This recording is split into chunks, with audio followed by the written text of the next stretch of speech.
15 years ago, my life changed completely at the Santa María orphanage in Oaxaca. I was a 28-year-old single woman focused on my new restaurant in Mexico City. I hadn't planned on becoming a mother so soon, but when I saw that newborn baby, wrapped in her pink blanket with her fists clenched, I felt an instant connection. I was told that her biological mother had died from a hemorrhage during childbirth, and that there was no one in the world to claim her. Without hesitation, I began the legal process. I paid lawyers, faced months of bureaucracy and visits from the DIF, National System for Integral Family Development, until finally the law granted me the greatest gift. Sofia Valentina Morales became my daughter. For a decade and a half, I was her world, and she was mine. I taught her to walk, to read, and to share my passion for cooking. Sofia grew up surrounded by love and happiness, helping me at the restaurant and becoming a bright young woman. To me, she was my daughter at heart, and it never crossed my mind that our story had a dark origin. Everything was perfect until the day of her quinceañera.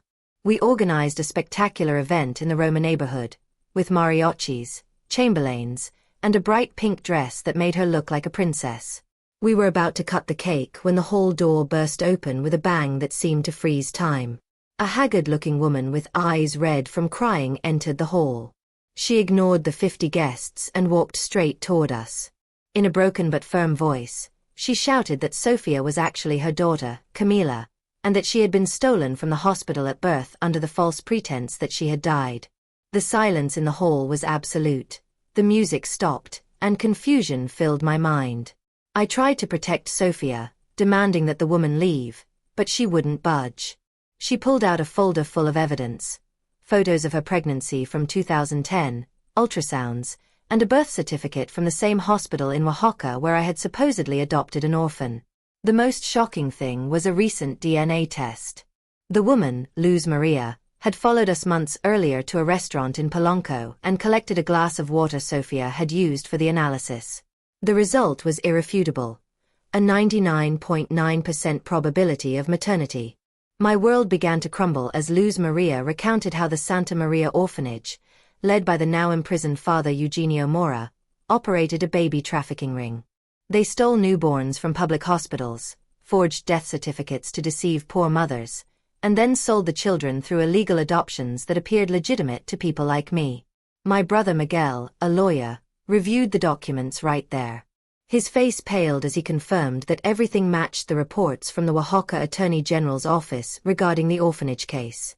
Sofia was victim number 287 on a list of 312 trafficked babies.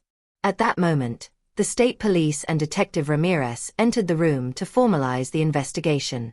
The detective was clear and ruthless. Since the adoption was the product of a crime, the process was legally invalid. Sofia, or Camila, had to be returned to her biological family. The pain I felt was like having my soul ripped out. I was a mother who loved her daughter, but I was also, unknowingly, complicit in a horrific system.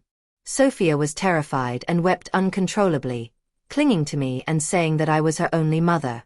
However, Luz Maria, with an unexpected generosity, knelt before her. She wasn't trying to erase me from her life, but rather to make up for lost time and introduce her to her 2 younger siblings and the rest of her family in Oaxaca. I understood that, as much as it hurt, the right thing to do was to allow Sofia to know her true identity. The party ended in a mixture of tragedy and hope. My daughter now had 2 mothers and a story to rebuild. Although the legal process would be long and painful, I accepted that true love does not possess, but seeks the truth, even if that truth changes the course of our lives forever.